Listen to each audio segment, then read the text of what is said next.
Hello नमस्कार दोस्तों, स्वागत है आपका आपके अपने यूट्यूब चैनल सरकारी रास्ता में। तो दोस्तों, आज हम करेंगे परसेंटेज का पार्ट 4, जो कि हमारी गणित की सीरीज चल रही थी राजस्थान की सभी एग्ज़ाम्स के लिए।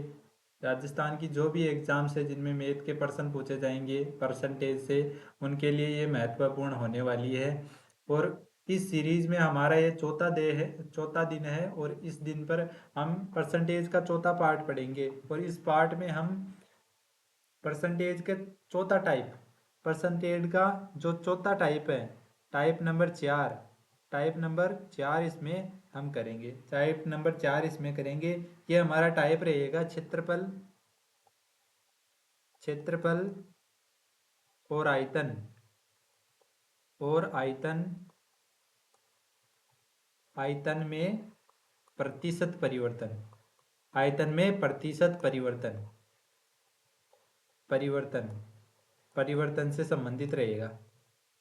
परिवर्तन पर आधारित क्वेश्चन, पर आधारित क्वेश्चन, आधारित प्रश्न होंगे। यानी जो भी शेप होते हैं, आकृतियां होती है, जैसे त्रिभुज हो गया, वर्ग हो गया, चतुर्भुज हो गया, या घनाभ हो गया, घन हो गया, इनका क्षेत्रफल और आयतन में जो प्रतिशत परिवर्तन होता है, उन पर आधारित प्रश्नों की आज हम चर्चा करेंगे। तो इनकी चर्चा करने से पहले हम एक सूत्र जान लेते हैं, जो कि सूत्र हमारे काम में आएगा। वो सूत्र रहेगा कि x% परिवर्तन और y% परिवर्तन, यानी कोई संख्या में x% परिवर्तन हो रहा है, y% परिवर्तन हो रहा है, तो कुल परसेंट परिवर्तन कितना होगा? तो कुल परसेंट परिवर्तन हो जाएगा x+y+x y/100, x y/100। यदि वृद्धि हो रही है तो हम पॉजिटिव लेंगे, यानी प्लस का निशान लेंगे, और यदि कमी हो रही है तो उसको माइनस में लेंगे, यानी नेगेटिव निशान लेंगे। तो ये सूत्र आपका यहाँ पर काम करने वाला है। इस सूत्र से हम इसमें आसानी से कर सकते हैं। तो दोस्तों, हमारा पहला प्रश्न रहेगा, हमारा पहला प्रश्न है ये: यदि एक समबाहु त्रिभुज की भुजा में 34% की वृद्धि की जाए तो इसके क्षेत्रफल में कितने प्रतिशत की वृद्धि हो जाएगी? यानी समबाहु त्रिभुज है, उसकी भुजा में कितने प्रतिशत की वृद्धि कर रहे हैं? 34% की वृद्धि कर रहे हैं, तो इसके क्षेत्रफल में कितने परसेंट की वृद्धि हो जाएगी? तो हमें बताना है। यानी समबाहु त्रिभुज की जो भुजा होती है उसे क्या बोलते हैं? ए भुजा, समबाहु त्रिभुज की भुजा ए। तो इस समबाहु त्रिभुज का क्षेत्रफल क्या होता है? समबाहु त्रिभुज का क्षेत्रफल होता है, क्षेत्रफल, समबाहु त्रिभुज का क्षेत्रफल होता है √3/4 भुजा स्क्वायर, भुजा यानी एक का स्क्वायर। यानी इसका मतलब क्या हो गया? एक को दो बार गुणा करना है, यानी दो बार परिवर्तन होगा। यानी 34 का कितनी बार परिवर्तन होगा? दो बार परिवर्तन हो गया। यानी 34% की वृद्धि दे रखी है, तो हम सूत्र में मान रख देते हैं x+y+x+y+100। इसमें मान रखेंगे हम। तो x का मान कितना है? 34 प्लस 34 प्लस एक्स वाई, यानी 34 × 34/100। तो इसमें इसको हल कर लेते हैं। 34 और 34 हो जाएंगे हमारे 68, प्लस इसको 2 से काट देते हैं, 17 बार कट जाएगा, और 2 से ये 50 बार कट जाएगा। फिर ये 2 से काट देंगे इसको 17 बार, और ये 2 से 25 बार। तो 17 को इंटू 17 से करेंगे तो 289, 289/25, 289/25, यानी इसका भाग देंगे तो 68, 28 में भाग देंगे तो 68, प्लस 25 का भाग देंगे, 25 से कम 25, 3 बच गए, 25 से कम 25 पॉइंट। फिर देखेंगे, फिर 14 बच गए। कितने बच गए? 14, 14 में 140, 25 में 25, 25 पंजे 125, फिर 15 बच गए, फिर 0, 25 ठीक है 150, यानी ये आ जाएगा हमारा 11 और 68 कितने होंगे? गुणनतर 79, 79.56, 79.56% हमारा सही आंसर आ जाएगा। तो इस प्रकार हम ज्ञात कर सकते हैं। यदि हम उस सूत्र से ज्ञात करेंगे तो हमें बहुत ज़्यादा लंबा मेथड से करना पड़ेगा, लेकिन ये इसको एक ये एक्स वाई वाले सूत्र से आसानी से कर सकते हैं। परसेंटेज को आसानी से ज्ञात कर सकते हैं कि कितने परसेंट क्षेत्रफल में परिवर्तन होगा। तो हमारा दूसरा प्रश्न रहेगा ये, यदि किसी आयत की लंबाई में 40% की वृद्धि बढ़ जाती है और चौड़ाई 20% घट जाती है, यानी एक आयत है उसकी लंबाई कितनी, एक आयत की लंबाई है उसकी 40% बढ़ जाती है आयत की लंबाई, और चौड़ाई है वो 20% घट जाती है, तो आयत का क्षेत्रफल क्या में परिवर्तन कितना होगा, यानी आयत के क्षेत्रफल में कितना परिवर्तन होगा। हमें बताना है कि आयत के क्षेत्रफल में कितना परिवर्तन होगा। तो आयत का क्षेत्रफल क्या होता है, सबसे पहले सूत्र देख लेते हैं आयत का क्षेत्रफल। आयत का क्षेत्रफल, आयत का क्षेत्रफल होता है लंबाई इंटू लंबाई इंटू लंबाई इंटू चौड़ाई, लंबाई इंटू चौड़ाई, दो गुणा लंबाई इंटू चौड़ाई, दो गुणा लंबाई इंटू चौड़ाई हो जाता है। तो लंबाई, जो लंबाई है, लंबाई को कितनी बढ़ा रहे हैं, लंबाई को बढ़ा रहे हैं 40%, 40% की वृद्धि कर रहे हैं, 40% की। और चौड़ाई, चौड़ाई यानी बी, चौड़ाई को भी मान लेते हैं। तो इसकी क्या कितनी की वृद्धि हो रही है, यानी ये घट रही है, कितनी घट रही है 20%। तो सूत्र में मान रख देते हैं x plus y plus x y बट्टा 100, ये सूत्र है हमारा, इसमें मान रखेंगे 40% की वृद्धि, यानी 40 माइनस 20 माइनस 40 इंटू 20 बट्टा 100, 2 जीरो से ये 2 जीरो कैंसल, तो ये 40 में से 20 गए तो 20 माइनस 4 दूनी 8, तो 11 12%, 12%, यानी x परसेंट का मान कितना आ जाएगा, x परसेंट का मान पूछा है तो x परसेंट का मान आ जाएगा 12, 12 इसका राइट आंसर हो जाएगा। तो दोस्तों हमारा अगला प्रश्न रहेगा ये, यदि किसी वृत्त की त्रिज्या में 11% की कमी की जाती है तो वृत्त के क्षेत्रफल में हुई कुल कमी को ज्ञात कीजिए। यानी वृत्त की त्रिज्या क्या होती है, आर, आर में कितनी के कमी कर रहे हैं, 11 की कमी कर रहा है, 11 की क्या कर रहा है, 11% की कमी कर रहा है। तो क्षेत्रफल, वृत्त का क्षेत्रफल क्या होता है, pi r square, pi r square, इसमें कितनी कमी हो जाएगी, तो पाई का मान तो कांस्टेंट रहता है हमेशा, आर का मतलब है दो बार, यानी दो बार गुणा, यानी आर, यानी 11% की और 11% की दो बार कमी होगी तभी तो क्षेत्रफल निकलेगा।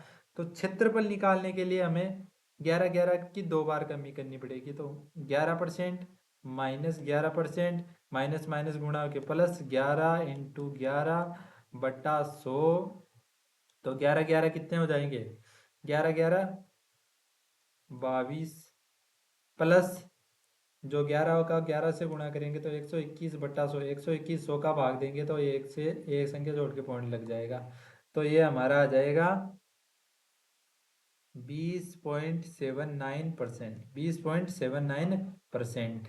ये हमारा पहला ऑप्शन इसका राइट आंसर हो जाएगा, यानी ए ऑप्शन इसका राइट आंसर हो जाएगा। तो दोस्तों इस प्रकार हम वृत्त का क्षेत्रफल निकाल सकते हैं इस सूत्र से। तो हमारा अगला प्रश्न रहेगा दोस्तों ये, यदि किसी आयत की लंबाई 12% बढ़ा दी जाए और चौड़ाई 8% कम की जाए तो क्षेत्रफल पर पड़ने वाले शुद्ध प्रभाव क्या है, यानी जो क्षेत्रफल में क्या परिवर्तन होगा। तो क्षेत्रफल में क्या परिवर्तन होगा, यानी लंबाई को कितना बढ़ा रहा है, 12%, 12% बढ़ा रहा है, और चौड़ाई बी, इसको कितना परसेंट कम कर रहा है, 8% कम कर रहा है, 8% कम कर रहा है। तो दोस्तों इसको एक दूसरे तरीके से भी कर सकते हैं इन प्रश्नों को। दूसरा तरीका आपको मैं बता देता हूँ, सूत्र से तो आप आसानी से कर ही लेंगे, लेकिन एक दूसरा तरीका बता देता हूँ। 12% का मतलब होता है 12 बट्टा 100, 12 इसको 4 से काटेंगे तो 4 से कटेंगे ये 3 बार, ये 25 बार, यानी 3 की वृद्धि हो रही है, यानी लंबाई इंटू आयत की लंबाई, आयत का क्षेत्रफल क्या होता है, लंबाई इंटू चौड़ाई, लंबाई इंटू चौड़ाई, लंबाई इंटू चौड़ाई, एल इंटू बी, यानी जो एल है हमारा, जो एल है हमारा वो 25%, 25 से बढ़कर कितना हो जाएगा, 28 हो गया, 25 से 3 बढ़ गया 28 हो गया। और 8% की कमी का मतलब होता है 8 बटा 100, 8 बटा 100 का मतलब हो गया कि 2 बटा 25, यानी 2 की कमी हो रही है, 2 की क्या हो रही है कमी, 25 पर यानी 23, यानी ये 23, यानी 25 से ये कितना हो जाएगा, 25 से ये कितना हो रहा है, 23 हो रहा है। तो 25 को इंटू 25 से करेंगे तो 625, और ये 23 को 28 से गुणा करेंगे तो 23 को 28 से गुणा करके देख लेते हैं। 23 इंटू 28, 23 इंटू 28, 8 से 24, 3 दूनी 6 और 2 8, इंटू 4, 28 दूँ 56, 28 दूँ 56, 4 6 14, 5 रे 6, 644।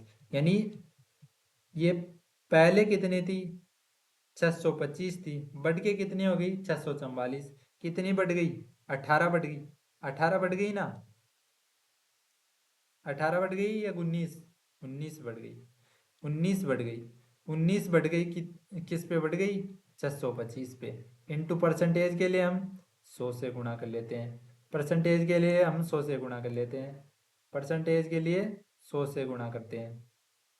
तो निकालते हैं इसका कितना परसेंट आ जाता है। तो हम परसेंटेज निकालने के लिए देखते हैं दोस्तों कि 19 और ये 625, यानी 19 इंटू 625 करेंगे, यानी इसको 25 से काटेंगे, 25 चौका 100, और 25 पंजे, ये 25 एकम 25, 25 दूँ 50, फिर 12 बच गए, 25 पंजे 125, यानी 25 बार कट गया। 19 को 4 से गुणा करेंगे, 29 57, 19 चौक 76, 76 बटा 25, 76 बटा 25 कितना हो जाएगा, 25 थी 75, 3 पॉइंट, फिर 10 नहीं जाएगा, फिर एक जीरो लग जाएगा, 100 में कितनी बार चला जाएगा, 4 बार। तो 3.04% की क्या हो गई, वृद्धि हो गई। 3.04% की वृद्धि हो गई, तो इसका सही आंसर क्या हो जाएगा, सी ऑप्शन इसका राइट आंसर हो जाएगा। यानी इन प्रश्नों को 2-3 प्रकार से हम कर सकते हैं, लेकिन सबसे बढ़िया मेथड रहता है हमारा वो सूत्र वाला। इससे भी कर सकते हैं, परसेंटेज से भी कर सकते हैं, यानी 100% मानकर भी कर सकते हैं, और सूत्र वाले मेथड से करते हैं, ये रेशियो मेथड है उससे भी कर सकते हैं। तीनों प्रकार से इन प्रश्नों को हल कर सकते हैं। ये प्रश्न इस प्रकार का मेथड हम फ्रैक्शन, यानी जो पॉइंटों वाली फ्रैक्शन होती है, जैसे 12.5 हो गया, 5.5 हो गया, उसमें ये बढ़िया मेथड काम करता है और आसानी से वो निकल जाता है। लेकिन इनमें आसान परसेंटेज दे रखी है, उनमें ये सूत्र वाला मेथड काम करेगा। तो आप इस प्रश्न को सूत्र वाले मेथड से भी हल कर सकते हैं। मैंने आपको ये दूसरे मेथड से हल करा दिया है। यदि आपको ये क्लास बढ़िया लग रही है तो वीडियो को लाइक कीजिएगा, और हमारे चैनल पर पहली बार आए तो चैनल को सब्सक्राइब जरूर कीजिएगा दोस्तों, और ऐसे ही हमारे वीडियो को सपोर्ट करते रहिएगा। तो ये हमारा अगला प्रश्न है, यदि किसी वर्ग की प्रत्येक भुजा को 17% कम कर दिया जाए तो इसका क्षेत्रफल कितने प्रतिशत की कमी होगी। यानी वर्ग की एक भुजा है, उसको कम कर दे तो कितना प्रतिशत का परिवर्तन होगा। यानी एक भुजा 17 है, भुजा क्या है, मान लिया ए 17% की क्या कर रहा है, कमी कर रहा है, कमी। तो जो वर्ग का क्षेत्रफल होता है 4 इंटू भुजा स्क्वायर, 4 इंटू भुजा स्क्वायर, यानी चार भुजा को गुणा करेंगे तो 4 इंटू भुजा स्क्वायर हो जाएगा। तो इसमें हम वही सूत्र लगा दें, x y plus x y बटा 100, इसमें भी वही सूत्र लग जाएगा हमारा। तो 17% की कमी का मतलब होता है minus, minus 17%, minus minus plus हो जाएगा, माइनस माइनस प्लस हो जाएगा। तो 17 इंटू 17 कितना हो जाएगा, 17 इंटू 17 बटा 100। तो 17 को 17, 17 और 17 34, माइनस के 34, प्लस 17 का 289, 289 2.89 बटा 2.89 आ जाएगा। तो 34 में से ये घटाएंगे तो ये 31.11% आ जाएगा। 31.11% इसका राइट आंसर हो जाएगा। यानी 34 में से 2.89 को घटाएंगे तो 31.11% हमारा राइट आंसर आ जाएगा। तो दोस्तों हमारा अगला प्रश्न रहेगा ये, हमारा अगला प्रश्न है, किसी आयताकार मैदान की प्रत्येक भुजा में 10% की वृद्धि की जाती है तो क्षेत्रफल में हुए प्रतिशत परिवर्तन की वृद्धि क्या करें। यानी क्षेत्रफल में कितने परसेंट की वृद्धि होगी, तो हमें बताना है कि क्षेत्रफल में कितने परसेंट की वृद्धि होगी। जो आयत का क्षेत्रफल होता है आयत का क्षेत्रफल, आयताकार मैदान है, यानी आयताकार, ये लंबाई और ये चौड़ाई, लंबाई और चौड़ाई, लंबाई और चौड़ाई का गुणा होता है, लंबाई और चौड़ाई का गुणा होता है, यानी 10% की वृद्धि, यानी 10% भुजा का मतलब होता है, ये भी एक भुजा है, ये भी भुजा है, ये भी भुजा है, 4 भुजा होगी, यानी 10% की वृद्धि करेंगे दोनों में, लंबाई में और चौड़ाई में।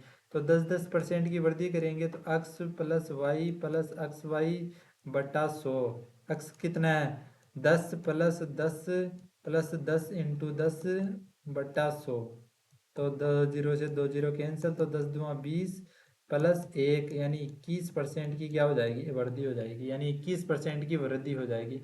यदि वीडियो में आपको अच्छा लग रहा है तो वीडियो को लाइक ज़रूर कीजिएगा दोस्तों, और अपने दोस्तों के साथ ज़रूर शेयर कीजिएगा। इससे बाहर आपके परसेंटेज में कोई भी प्रश्न नहीं आने वाला है, और इनको आपने ढंग से कर लिया तो आपकी जो भी राजस्थान के सभी एग्ज़ाम्स होते हैं जिनमें मैथ का सेक्शन पूछा जाता है, उनमें आपके लिए परसेंटेज का टॉपिक एकदम पकड़ मजबूत हो जाएगी। इसी प्रकार हम सारे टॉपिक को कंप्लीट करेंगे, लेकिन सबसे पहले जो बेस है अर्थमेटिक का परसेंटेज, उसको कंप्लीट करेंगे, जिससे आपको आसानी से अगले जो टॉपिक होते हैं उनको समझने में आसानी मिलेगी। तो दोस्तों, हमारा अगला प्रश्न रहेगा ये, किसी घनाभ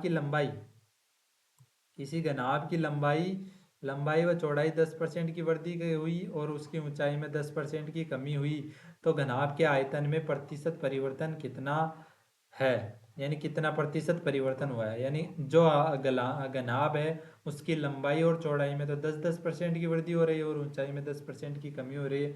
तो हमें बताना है कि घनाभ को जो आयतन है उसमें कितने परसेंट की वृद्धि या कमी होगी, यानी कितना परसेंट परिवर्तन होगा। तो जो लंबाई में 10% की वृद्धि हो रही है, चौड़ाई में 10% की वृद्धि हो रही है, वृद्धि का मतलब बढ़ना, और ऊंचाई में क्या हो रही है 10% डिक्रीज हो रहा है, यानी कम हो रही है। तो हमें बताना है कि जो घनाभ का आयतन है उसमें कितना प्रतिशत का परिवर्तन होगा। तो हम इसमें 3 वाला सूत्र भी लगा सकते हैं। देखो 3 वाला सूत्र आपको बता देता हूँ मैं, x plus y plus z plus x y plus y z plus z x upon 100 plus x y z बटा 10 100 की पावर 2, यानी 10% की वृद्धि का मतलब कितना हो जाएगा 10 प्लस 10% की वृद्धि माइनस 10% की कमी हो रही है, प्लस एक्स वाई का मतलब क्या होता है 10% की वृद्धि और 10% की वृद्धि यानी 100 प्लस वाई जेड का मतलब क्या हो जाएगा वाई और जेड, यानी 10% की कमी और 10% की वृद्धि यानी 10% की 100 गुना हो गया, फिर ये माइनस के 100, ये भी माइनस के 100 बट्टा कितने आ गए 100 आ गए, प्लस एक्स वाई जेड का मतलब हो गया आज 30 बट्टा 100 गुणा 100, 2 0 से ये 2 0 कैंसल, 1 0 से ये 0 कैंसल, तो यहाँ आ जाएगा 0.1 और यहाँ पर ये 100 से ये 100 कैंसल, और 100 में 100 का भाग देंगे, तो यहाँ इसको हल कर लेते हैं, ये 10 से ये 10 कैंसल 10, और यहाँ पर 100 में एक माइनस, फिर माइनस हो जाएगा 0.1, माइनस हो जाएगा 0.1, क्योंकि एक संख्या माइनस की है ना, माइनस हो जाएगा, तो 1 घटाएंगे तो 9, फिर 0.1 घटाएंगे तो माइनस के 0.1 और घटाएंगे तो 8.9, 8.9 8.9% की क्या हो जाएगी कमी हो जाएगी, 8.9% की वृद्धि हो जाएगी, सॉरी 8.9% की क्या हो जाएगी वृद्धि हो जाएगी, क्योंकि ये पॉजिटिव में आ रहा है तो इसमें वृद्धि हो जाएगी। तो दोस्तों इस प्रकार हम 3 वाला भी आसानी से निकाल सकते हैं। इसको हम रेशियो मेथड से भी कर सकते हैं, आराम से रेशियो बनाकर उसको आराम से कर सकते हैं, ले यार ये सूत्र मेथड से भी कर सकते हैं, दोनों तीनों प्रकार से हम कर सकते हैं। तो दोस्तों हमारा अगला प्रश्न रहेगा, आयत की लंबाई 10% और चौड़ाई 25% बढ़ जाती है तो क्षेत्रफल में प्रतिशत परिवर्तन कितना होगा। वही हमारा सूत्र, 10% की वृद्धि, फिर 25% की वृद्धि, फिर 10 पर और 25 की गुणा बट्टा 100, 10 से काटेंगे ये 10 बार, 10 से ये काटेंगे तो 5 से काट देंगे, 5 दूनी 10 और 5×5 = 25। ये हो जाएगा 35 प्लस 5/2 का मतलब होता है 2.5, 2.5 यानी 37.5%। 37.5% की क्या हो जाएगी, वृद्धि हो जाएगी। 37.5% की वृद्धि हो जाएगी, यानी ये क्षेत्रफल में परिवर्तन वाले प्रश्न आसान प्रश्न बनते हैं। इससे आसान प्रश्न परसेंटेज में नहीं बनते हैं। ये बहुत ही शानदार प्रश्न है और आपको एक एक दो प्रश्न तो ऐसे मिल ही जाते हैं परसेंटेज में। हमारा अगला प्रश्न रहेगा, ये बहुत ही बढ़िया प्रश्न है, बहुत ही बढ़िया प्रश्न है। ये बार बार प्रश्न पूछा जाता है, इस प्रकार के प्रश्न आपके एग्जाम में आने की बहुत ही बड़ी संभावना है। पहला हमारा प्रश्न है ये कि यदि एक शंकु के आधार का क्षेत्र बढ़ाया जाता है तो यह मूल क्षेत्र का 1.96 गुना बढ़ जाता है। तो क्षेत्रफल बढ़ जाता है, यानी कितना बढ़ जाता है, यानी क्षेत्रफल हमें पूछा है कि क्षेत्रफल जो है वो कितना बढ़ जाएगा। यानी पहले एक शंकु था, शंकु कितने कैसे होता है, शंकु देखिए ऐसे होता है, एक टोपी के आकार का शंकु होता है। दो शंकु है, मान लिया ये पहला शंकु है और ये दूसरा शंकु, दो शंकु है। ये पहले शंकु का जो क्षेत्रफल है वो उस क्षेत्रफल से 1.96 गुना बढ़ जाता है। यानी पहले शंकु का क्षेत्रफल मान लिया 1% है, तो दूसरे का कितना हो जाएगा, 1.96 गुना। बढ़ना का मतलब इससे इससे 1 गुना, ये इतना बढ़ गया। तो ये कितना बढ़ गया, ये पहला शंकु है और ये दूसरा शंकु, दूसरा शंकु, ये शंकु। यानी पहले शंकु का मान लिया कि 1% है, तो दूसरा शंकु उसका कितना हो जाएगा, 1.96 गुना, 1.96 गुना हो गया, 1.96 गुना हो जाएगा। तो दोनों शंकु में कितना क्षेत्रफल बढ़ा, यानी क्षेत्रफल कितना बढ़ा, तो यहां से यहां कितना बढ़ गया, 0.96 बढ़ गया, नहीं नहीं बढ़ा। 1.96 में से एक घटाएंगे तो कितना बचेगा, 96 बचेगा, 0.96 बचेगा। तो ये 0.96 है वो बढ़ा किस पे है, 1 पे, इंटू के लिए 100, तो इससे गुणा करेंगे तो 96/100, 96/1, सॉरी 96/1, 2 जीरो से 2 पॉइंट हट जाएंगे। यदि हम पॉइंट हटाएंगे दोनों तो नीचे 100 लग जाएंगे, तो 100 से 100 कैंसिल हो जाएगा। तो 96/1, 96/1 का मतलब होता है 96, यानी 96% की क्या हो गई, वृद्धि हो गई। 96% की वृद्धि हो गई, यानी पहले शंकु के आयतन में 96% की वृद्धि होगी क्षेत्रफल में। तो इस प्रकार ये प्रश्न शानदार तरीके से आसानी से शॉर्ट मेथड से हो सकता है। तो हमारा अगला प्रश्न रहेगा ये, यदि किसी वर्ग की भुजा 20% बढ़ा दी जाए तो उसके परिमाप में वृद्धि प्रतिशत क्या होगा। यानी वर्ग की भुजा 20% बढ़ानी है हमें, वर्ग की भुजा है ना वो 20% बढ़ानी है।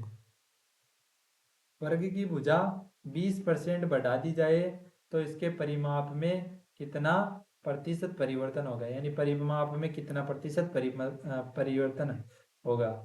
तो ये हमें बताना है कितना परिवर्तन होगा। तो जो हमारा वर्ग होता है, जो हमारा वर्ग होता है उसकी चारों भुजाएं ये समान होती है, ए ए ए, यानी चारों भुजाएं समान होती है। इसका परिमाप क्या होगा, 4 × ए, 4 भुजा होता है, 4 भुजा होता है, यानी जितना प्रतिशत भुजा बढ़ेगी उतना प्रतिशत ही परिमाप बढ़ेगा। 4 तो क्या है, 4 एक कांस्टेंट नंबर है, कांस्टेंट कांस्टेंट नंबर है 4। 4 को गुणा करेंगे हर से तो वो 4 ही रहेगा, यानी कांस्टेंट नंबर, यानी 20% की जो भुजा में वृद्धि हुई है, 20% की जो भुजा में वृद्धि हुई है वही परिमाप में वृद्धि होगी, वही परिमाप में वृद्धि होगी। क्योंकि यहाँ भुजा को 2 बार तो गुणा किया है नहीं है, क्योंकि इसका परिमाप होता है 4, 4 को हटा देते हैं तो भुजा जो भुजा है वही परिमाप है। तो इसका सही आंसर क्या हो जाएगा, 20% इसका राइट आंसर हो जाएगा। तो दोस्तों हमारा ये बहुत ही मोस्ट इम्पोर्टेंट पर्सन है, ये मोस्ट इम्पोर्टेंट पर्सन है। इसको क्योंकि कंफ्यूज करने के लिए, कंफ्यूजन कंफ्यूजन पैदा करने के लिए ये प्रश्न पूछा जाता है। कंफ्यूजन पैदा करने के लिए प्रश्न पूछा जाता है। इससे आपको आसानी से इस प्रश्न को कर सकते हैं। इस प्रकार के प्रश्न आपके आगामी एग्जाम्स में देखने को मिल सकते हैं। तो दोस्तों हमारा अगला प्रश्न रहेगा ये, यदि किसी आयत की लंबाई 50% की वृद्धि की जाती है, यानी 50% बढ़ाया जाता है, चौड़ाई को 25% घटाया जाता है, तो क्षेत्रफल में कितने परसेंट की वृद्धि होगी, यानी क्षेत्रफल में कितने परसेंट की वृद्धि होगी। यानी इस प्रकार के दो प्रश्न मैंने पीछे भी करा दिए हैं। तो दोस्तों ये प्रश्न आप कमेंट बॉक्स में इसका आंसर जरूर दीजिएगा और यह आपके लिए होमवर्क है, होमवर्क होने वाला है। इस प्रश्न का आंसर आपको कमेंट बॉक्स में देना है और बताना है कि इसका क्या आंसर होगा, क्योंकि इस प्रकार के 2-3 प्रश्न ने पीछे मैंने करवा दिए हैं। तो हमारा जो अगला प्रश्न व अंतिम प्रश्न रहेगा आज की क्लास का ये रहेगा। तो इसके ऑप्शन है ना वो गलती से डले नहीं, तो आपको बस आंसर बता देता हूँ मैं। यदि एक घनाभ की लंबाई चौड़ाई 10%, 20% बढ़ा दी जाती है और इसकी ऊंचाई को 20% कम कर दिया जाता है, तो घनाभ के आयतन में प्रतिशत वृद्धि ज्ञात करनी है, यानी कितने प्रतिशत की वृद्धि हुई है ये ज्ञात करनी है हमें। तो जो घनाभ है उसको देख लेते हैं पहले। घनाभ जो हमें पहले सूत्र ज्ञात किया था, x y plus z plus x y plus y z plus z x upon 100 plus x y z upon 100 की पावर 2, ये सूत्र लगेगा। यानी 10% की वृद्धि का मतलब है 10 प्लस 20 माइनस 20% की ऊंचाई में कमी हो रही है, माइनस 20, 10 20 का गुणा 200 और ये भी 200 माइनस का, फिर 20 और 20 कितने हो जाएंगे, 400, 400 हो जाएंगे ना। 20 और 20 को गुणा करेंगे 400 हो जाएंगे। और plus x y z, x y z का मतलब है 20 गुणा 20 400 और 400 को गुणा करेंगे इससे 10 से, तो 4000 माइनस के 4000 बट्टा 100 गुणा 100, 100 की पावर 2 का मतलब होता है 100 गुणा 2, 100, 2 जीरो से ये 2 जीरो कैंसिल, 1 जीरो से ये जीरो कैंसिल, 2 ऊपर और नीचे 5, 2/5 का मतलब होता है 0.4, 0.4 भाग दे के देख लेना, ये इससे कैंसिल हो जाएगा, नीचे 100 आएगा, 100 से ये 2 जीरो कैंसिल हो जाएंगे और ये 20 से 20 कैंसिल हो गया, यानी बच गया 10%, और यहाँ बच गए 4% माइनस के, और यहाँ बच गए 0.4%, यानी 6% माइनस का आएगा ये 0.4%, यानी ये 4 4 नहीं 5.6%, 5.6% की क्या होगी, वृद्धि होगी क्षेत्रफल यानी आयतन में, घनाभ के आयतन में 5.6% की वृद्धि हो गई। इस प्रकार हमने आज के जो क्षेत्रफल आधारित प्रश्न थे, आयतन व क्षेत्रफल आधारित प्रश्न थे, उनको बेहतरीन तरीके से किया। यदि वीडियो आपको पसंद आया हो तो वीडियो को लाइक कीजिएगा और अपने दोस्तों के साथ ज़रूर शेयर कीजिएगा, और इस प्रकार हमारी जो मैथ की सीरीज चल रही है उसके साथ ज़रूर जुड़े रहिएगा। आपको राजस्थान की किसी भी एग्जाम्स में इनसे बाहर कोई भी एक भी पर्सन देखने को नहीं मिलेगा। इस प्रकार आप हमें सपोर्ट करेंगे तो आपको बहुत ही बढ़िया कंटेंट दिया जाएगा। तो दोस्तों मिलते हैं हम अपनी अगली क्लास में, तब तक के लिए धन्यवाद, थैंक यू, राधे राधे।